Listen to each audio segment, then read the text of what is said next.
সবাইকে আর স্কয়ার একাডেমির পক্ষ থেকে স্বাগতম। আমি তোমাদের সাথে আছি তোমাদের রাব্বি ভাইয়া। আমি বর্তমানে পড়াশোনা করতেছি রুয়েটে। আর আমার সাথে আছে তোমাদের রিফাত ভাইয়া। তিনি হচ্ছে মাওলানা ভাসানী বিজ্ঞান ও প্রযুক্তি বিশ্ববিদ্যালয়ে পড়াশোনা করতেছেন। তো আজকে হচ্ছে আমরা ক্লাস নবম শ্রেণীর হচ্ছে একটি ক্লাস নিব। সেটি হচ্ছে বিজ্ঞান বিষয়। আচ্ছা। তো দেখা যাক আমাদের কি ক্লাস আছে, কি বিষয়ে ক্লাস আজকে। আচ্ছা। তো আচ্ছা,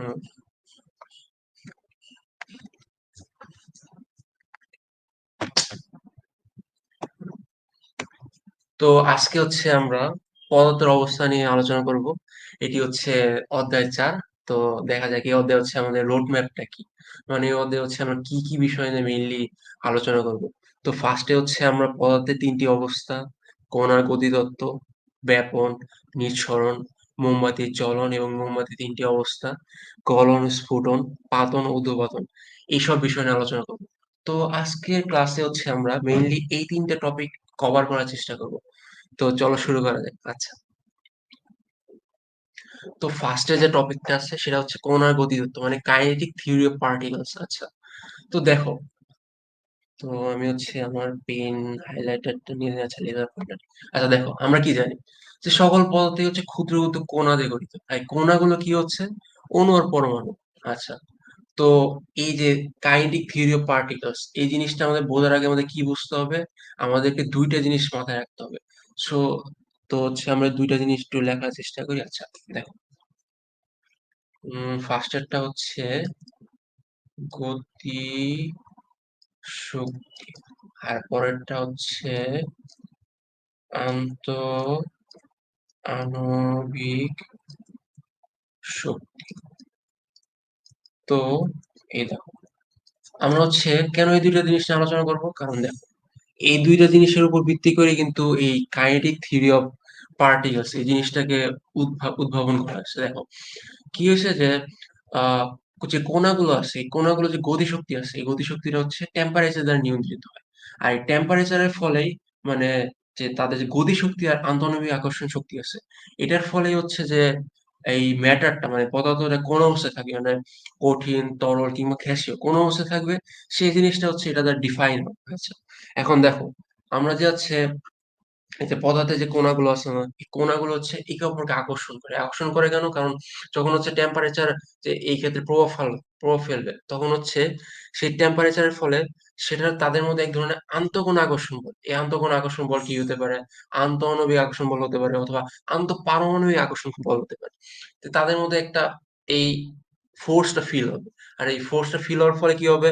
তাদের যে গতিশক্তি আর যে আন্তঃকোণ আকর্ষণ শক্তি আছে, এইগুলো দ্বারা হচ্ছে তিনটে স্টেট ডিফাইন হবে। তিনটে স্টেট কি? একটা সলিড, একটা হচ্ছে লিকুইড, আর একটা হচ্ছে গ্যাসীয়। আচ্ছা। আর এই সব বিষয়গুলোই হচ্ছে যে যে থিওরিতে ব্যাখ্যা করা হয়, সেই থিওরিটাই হচ্ছে কণার গতিতত্ত্ব বা কাইনেটিক থিওরি অফ পার্টিকলস। আচ্ছা। তো হোপ সবাই হচ্ছে এই জিনিসটা বুঝতে পারছো। তো আমরা হচ্ছে পরবর্তী স্লাইডে চলে যাই। আচ্ছা দেখো, এখানে হচ্ছে আমরা মেইনলি যে পদার্থের তিনটা অবস্থা আছে না, গ্যাসীয় এবং লিকুইড এবং সলিড, মানে যে তিনটা অবস্থা আছে, এই তিনটা অবস্থা নিয়ে আমরা পার্থক্য, তাদের যে যে ভিতরে যে আন্তঃ কোঅর্ডিনেশন, যে বন্ড, এইগুলো নিয়ে আমরা আলোচনা করবো। তো চলো আমরা শুরু করি। তো আমরা কি জানি যে হচ্ছে যে সলিড মানে কঠিন পদার্থ, এই কঠিন পদার্থের যে কণাগুলো আছে না, সেই কণাগুলো আকর্ষণ শক্তি খুব বেশি থাকে। আচ্ছা। তো এই আকর্ষণ শক্তিগুলো খুব বেশি থাকার ফলে তাদের মধ্যে কি হয়? তাদের মধ্যে যে একটা ঘনিষ্ঠ সম্পর্ক হয়, এবং তারা হচ্ছে একে অপরের ছাড়া নাড়াচাড়া করতে পারে না। ফলে কোনো কঠিন পদার্থ যখন তাপ দেওয়া হয়, সেই কঠিন পদার্থগুলো সেই তাপটাকে অ্যাবজর্ব করে সেগুলো কি করে? নিজের কাঁপতে থাকে, মানে ভাইব্রেট হইতে থাকে। আচ্ছা।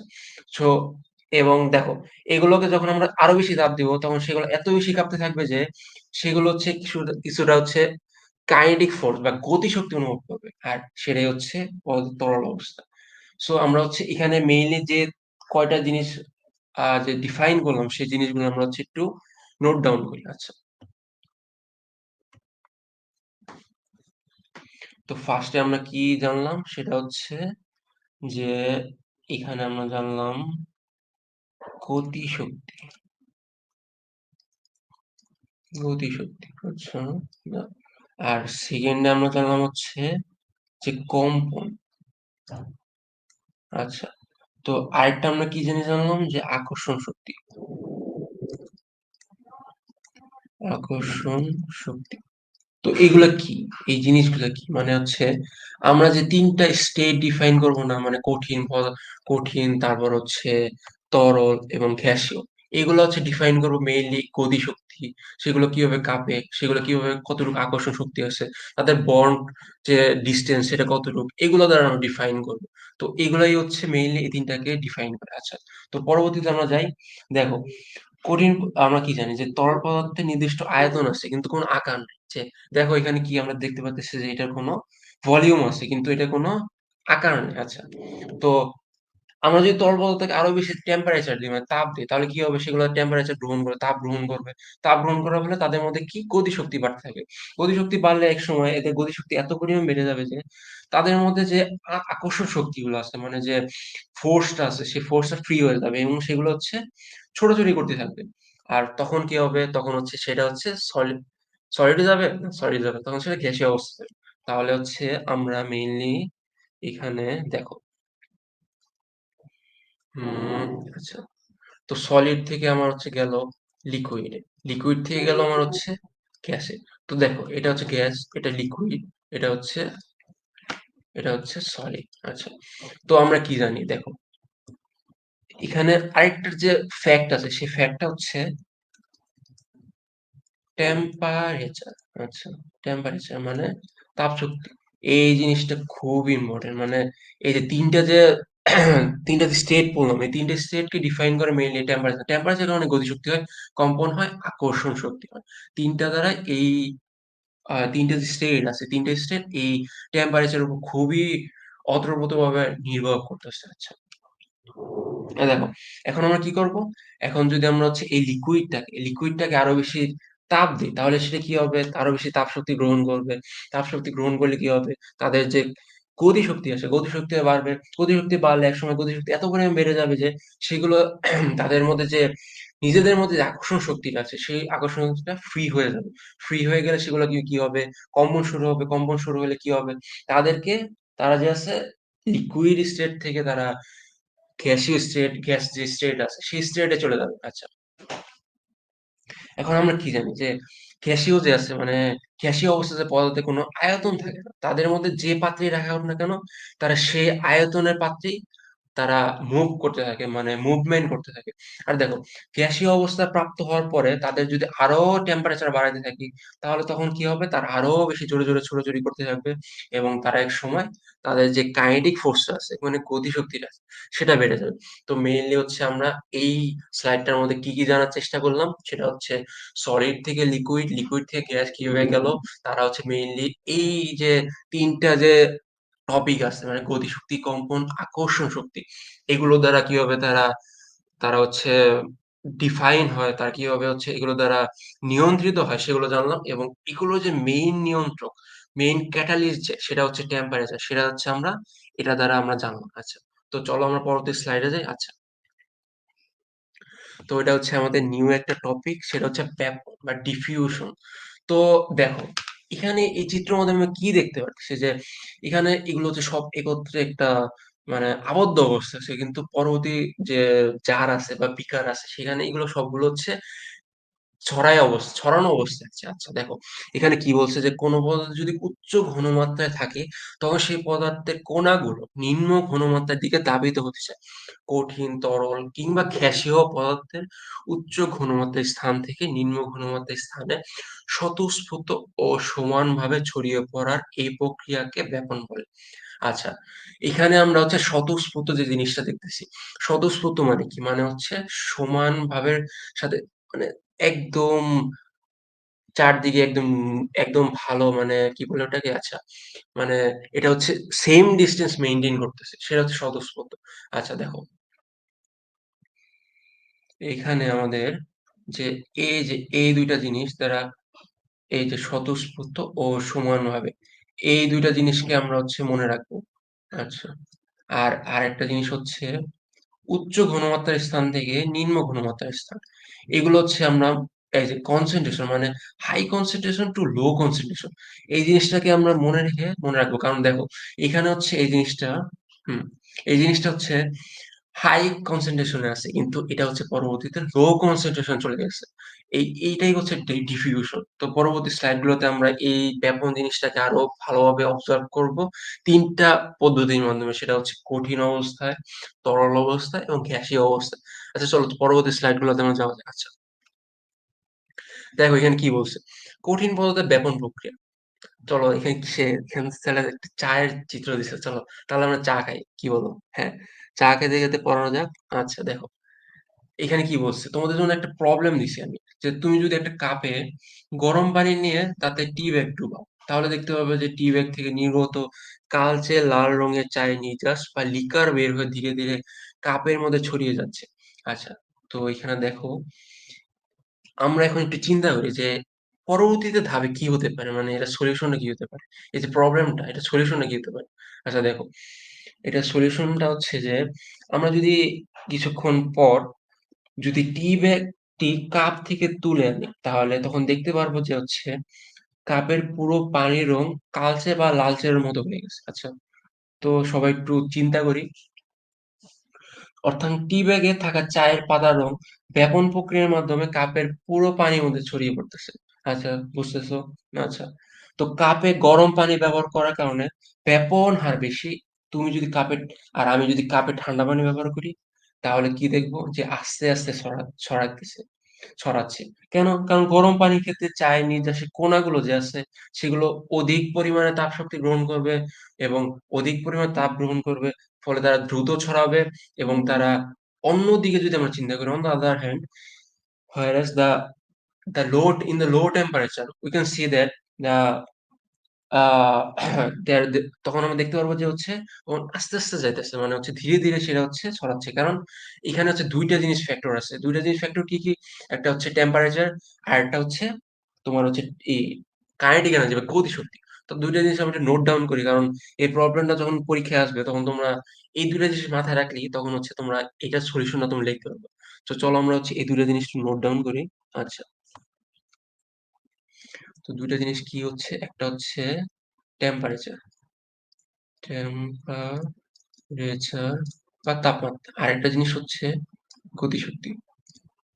মেইনলি এই অধ্যায়টাতে হচ্ছে আমরা এই দুইটা জিনিস অনেকবার দেখি, গতিশক্তি আর টেম্পারেচার। তো তোমরা হোপ সবাই হচ্ছে বুঝতে পারছো যে এটার যে প্রবলেমটা কি ছিল, যে হচ্ছে মানে কিভাবে কঠিন পদার্থের মধ্যে ব্যাপনটা আমরা অবজার্ভ করতে পারবো, সেই জিনিসটা হচ্ছে আমরা এই টেম্পারেচার আর গতিশক্তির মাধ্যমে বুঝতে পারলাম। তো চলো আমরা পরবর্তী স্লাইডে যে হচ্ছে তরল পদার্থের ব্যাপন প্রক্রিয়া আছে সেটা আমরা কিভাবে অবজার্ভ করব, সেই জিনিসটা হচ্ছে আমরা একটা প্রবলেমের মাধ্যমে পরবর্তী সলিউশন দিয়ে আমরা বোঝার চেষ্টা করতেছি।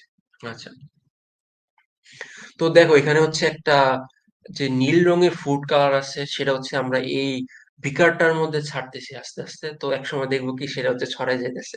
এই ছড়ানো জিনিসটাকে আমরা কি বলতেছি, যে হচ্ছে উচ্চ ঘনমাত্রার স্থান থেকে নিম্ন ঘনমাত্রার স্থানে সেটা ছড়াচ্ছে, আর সেটাই হচ্ছে ব্যাপন। আচ্ছা, তো দেখো এখানে আমরা কি দেখতে পারবো, যে হচ্ছে আমরা যদি ধীরে ধীরে সমস্ত পানির রং কি হচ্ছে, নীল রঙের হয়ে যাইতেছে। কেন? কারণ নীল রঙের ফুড কালার কণাগুলো ব্যাপনের মাধ্যমে সারা বিকারের মধ্যে ছড়িয়ে যাচ্ছে। আর শীতল পানিতে কি হবে, আমরা গরম পানিতে দিই তাহলে খুবই তাড়াতাড়ি ছড়াবে, আর যদি শীতল পানিতে দিই তাহলে কি হবে, সেটা হচ্ছে খুবই আস্তে আস্তে ছড়াবে। কারণটা কি? কারণ হচ্ছে গরম পানিতে সেটার হচ্ছে টেম্পারেচার বেশি থাকবে, টেম্পারেচার বেশি থাকলে তাদের মধ্যে যে কণাগুলো আছে, কণাগুলো থাকলে কণাগুলোর মধ্যে আন্তঃআণবিক আকর্ষণ বল বাড়বে, সেটার মধ্যে হচ্ছে সেই জিনিসটা তারা দ্রুত ছড়াবে। আর কারণ এখানে টেম্পারেচার অনেক বড় ফ্যাক্ট, তার পাশাপাশি হচ্ছে গতিশক্তি অনেক বড় ফ্যাক্ট। তো অন দা আদার হ্যান্ড আমরা অন্যদিকে কি দেখবো, যে শীতল পানিতে সেটা আস্তে আস্তে ছড়াবে, কারণ সেখানে টেম্পারেচার কম থাকবে এবং সেখানে হচ্ছে গতিশক্তি কম থাকবে। ফলে কণাগুলোর মধ্যে আন্তঃআণবিক আকর্ষণ বল সেভাবে প্রভাব ফেলবে না যেভাবে গরম পানির মধ্যে ফেলছে। তো এভাবে হচ্ছে দেখা যাচ্ছে যে এখানে শীতল পানিতে প্রক্রিয়াটি হবে ধীরে ধীরে এবং গরম পানিতে সে প্রক্রিয়াটি হবে খুবই দ্রুত। তো চলো পরবর্তী স্লাইডে আমরা যাই, পরবর্তী স্লাইডে দেখি কি অপেক্ষা করছে। আচ্ছা, তো দেখো দুইটা গ্যাসের পদার্থের ব্যাপন, এখানে আমরা কি দেখাচ্ছে যে হচ্ছে দুইটা গ্যাস হাইড্রোক্লোরিক অ্যাসিড ও অ্যামোনিয়া। তো দেখো এখানে হচ্ছে যে আমরা দেখতে পাচ্ছি যে অ্যামোনিয়া ক্লোরাইডের যে গ্যাসটা এটা হচ্ছে কিভাবে ছড়াচ্ছে? এটা ছড়াচ্ছে কিন্তু ব্যাপন প্রক্রিয়ার মাধ্যমে। আচ্ছা, তো ব্যাপন প্রক্রিয়ার মাধ্যমে কিভাবে ছড়াচ্ছে? এখানে দেখো অ্যামোনিয়াম হাইড্রোক্সাইডের দ্রবণ দিয়ে যে ভেজানো তুলাটা আছে সেই তুলাটা আমরা এখানে দেখতে পাচ্ছি। পাশাপাশি হচ্ছে এখানে হাইড্রোক্লোরিক অ্যাসিডের যে ভেজানো তুলাটা আছে সেটা হচ্ছে এখানে আমরা দেখতে পাচ্ছি। তো এখানে হচ্ছে ব্যাপন প্রক্রিয়া ছড়াচ্ছে ঠিক আছে কিন্তু কোনটা কোন গ্যাসের মানে হচ্ছে কোন গ্যাসের ক্ষেত্রে হচ্ছে সেই গ্যাসের যে হচ্ছে সাদা যে ধোঁয়াটা দেখা যাচ্ছে সেটা হচ্ছে কাছাকাছি হবে। সেই জিনিসটা আমরা বুঝবো কিভাবে? সেই জিনিসটা বোধহয় হচ্ছে এই পরীক্ষার মাধ্যমে বুঝবো। পাশাপাশি হচ্ছে গ্যাসীয় পদার্থে যে ব্যাপনের একটা প্রভাব আছে, সে প্রভাবটা আমরা বুঝতে পারবো। আচ্ছা দেখো, এইখানে হচ্ছে মেইনলি এই যে দেখো এখানে কি বলছে? বলছে যে হচ্ছে আমরা যদি একটা পরীক্ষা করি, এই পরীক্ষার মধ্যে হচ্ছে হাইড্রোক্লোরিক অ্যামোনিয়া নিই। তো অ্যামোনিয়া ২ টা নেওয়ার পরে কি হবে? কিছুক্ষণ পর দেখবো কি হাইড্রোক্লোরিক গ্যাস ও অ্যামোনিয়া গ্যাস পরস্পরের সাথে বিক্রিয়া করে অ্যামোনিয়াম ক্লোরাইড উৎপন্ন করতেছে। তো অ্যামোনিয়াম ক্লোরাইড উৎপন্ন করার পরে দেখবো কি যে হচ্ছে অ্যামোনিয়াম হাইড্রোক্সাইড দ্রবণে ভেজানো যে তুলাটা আছে সেটা থেকে একটা হচ্ছে দূরে আছে। আর হাইড্রোক্লোরিক ভেজানো তুলাটার কাছে হচ্ছে সেই সাদা ধোঁয়াটা কাছাকাছি অবস্থায় আছে। এখান থেকে আমরা ক্লিয়ারলি বুঝতে পারতেছি যে অ্যামোনিয়া গ্যাসটা হচ্ছে হাইড্রোক্লোরিক গ্যাসের তুলনায় দ্রুত ছড়াচ্ছে। কেন? কারণ হচ্ছে আমরা কি জানি যে আণবিক ভরের সাথে ব্যাপন হারের একটা সম্পর্ক আছে। এই সম্পর্কটা কি হচ্ছে আণবিক ভর ব্যাপন হারের ব্যস্ত অনুপাত। এটা হচ্ছে তোমরা একটু নোট ডাউন করে রাখো। আচ্ছা আমি একটু লিখে দিচ্ছি। আচ্ছা, আণবিক ভর ব্যাপন ব্যাপন হারের ব্যস্তানুপাতিক। মানে যে গ্যাসের হচ্ছে তোমার যে গ্যাসের আণবিক ভর বেশি সেই গ্যাসের ব্যাপন হার কম, যে গ্যাসে আণবিক ভর কম সেই গ্যাসের ব্যাপন হার বেশি। আচ্ছা, তো এখানে হাইড্রোক্লোরিকে আমরা কি দেখতে পাচ্ছি যে হাইড্রোজেনের ১, ক্লোরিনের ৩৫.৫, তো টোটাল হচ্ছে ৩৬.৫। অন্যদিকে অ্যামোনিয়ার হচ্ছে ১৭। কেন? হাইড্রোজেনের ৩ আর নাইট্রোজেন ১৪, তো ১৭। তো এখানে নাইট্রোজেনের আণবিক ভর কম হাইড্রোক্লোরিকের তুলনায়। তো হাইড্রোক্লোরিকের থেকে এখানে হচ্ছে যে অ্যামোনিয়াম ক্লোরাইডের সাদা যে ধোঁয়াটা আছে সেটা হচ্ছে কাছাকাছি হবে। তো বুঝতে পারছো? আচ্ছা। তো আজকে হচ্ছে আমরা মেইনলি কি কি টপিক কভার করার চেষ্টা করলাম সেগুলো হচ্ছে পদার্থের ৩ টা অবস্থা, কণার গতিতত্ত্ব, ব্যাপন। তো ব্যাপনের আমরা ভুল যে জিনিসটা আছে সেটা আলোচনা করলাম। নেক্সট ক্লাসগুলোতে আমরা হচ্ছে নিঃসরণ, গলন, স্ফুটন, মোমবাতির বিষয়বস্তু, পাতন, ঊর্ধ্বপাতন এগুলো নিয়ে আলোচনা করব। তো হোপ সবাই ক্লাসটা এনজয় করছো। তো আর স্কোয়ার একাডেমির পক্ষ থেকে আমি তোমাদের রাব্বি ভাই এবং তোমাদের রিফাত ভাইয়া ২ জনে হচ্ছে বিদায় নিচ্ছি আজকে। দেখা হবে ইনশাআল্লাহ অন্য কোনো ক্লাসে।